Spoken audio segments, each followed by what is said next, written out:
first of all, thank you all for that walk through the horrors of socialism. I hope that's enough to get everybody to the polls to make sure we vote against that nonsense. But let me share with you a little theory, and I'll do this quickly. And this is based not only on my own observation, but based on some research I've been doing as well. America's always been the prize of prizes for socialism and communism.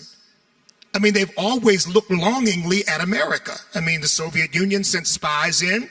Right now, we have a bevy of spies from communist China in our country. And they're getting arrested and convicted all the time. And those are just the ones we're catching. And China is funneling money through a lot of these far-left organizations that are helping to get people registered to vote and helping to organize and helping to stoke these riots. I'm convinced of this.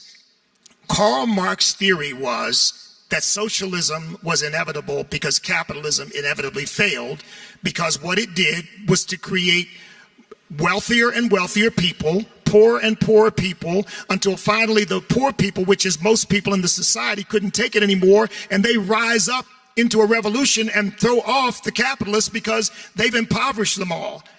And then America kind of messed the theory up, because America came along and suddenly working people can take care of their families, they can send their children to college, they can live in decent homes, they can drive nice cars, and guess what? They can start a business and maybe even get rich.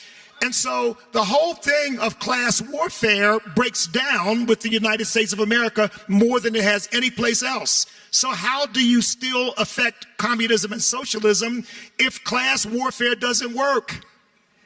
You replace class with race. You see, because race gives you an advantage that class doesn't. Class warfare breaks down when formerly poor people are rich.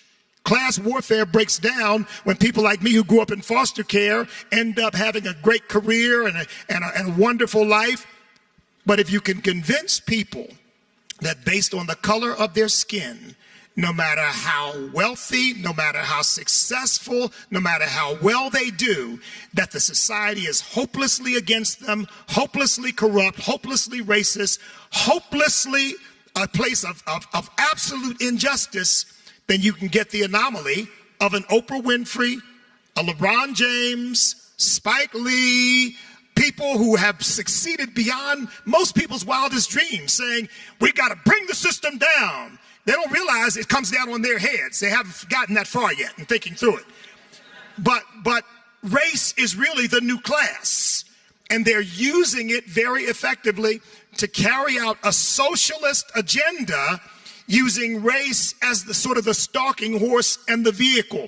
So this is why I encourage Christians and conservatives, don't buy into this stuff. Don't buy into, look, you know, the answer to racial problems is very simple. Jesus gave it to us. Do unto others as you would have them do unto you. End of discussion. We don't need socialism to solve that problem. One comment.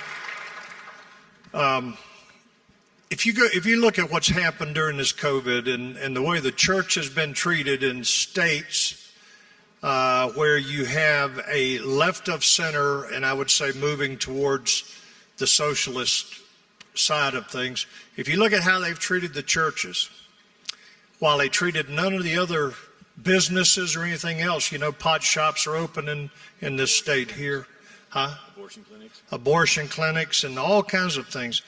Well, there's a simple reason for that, and that is because Karl Marx said, one of his famous quotes was, my objective is to dethrone God and destroy capitalism.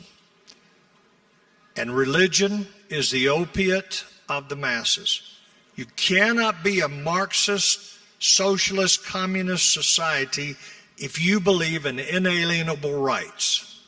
The people have to be dependent upon the government, not upon their God for their sustenance, for their future. So now you're seeing the mask has come off on this assault on the Christian faith particularly.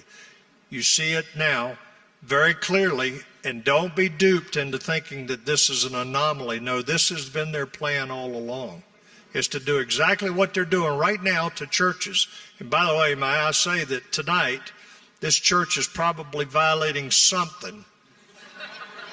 No kidding, in a state with a governor like this. I'm done.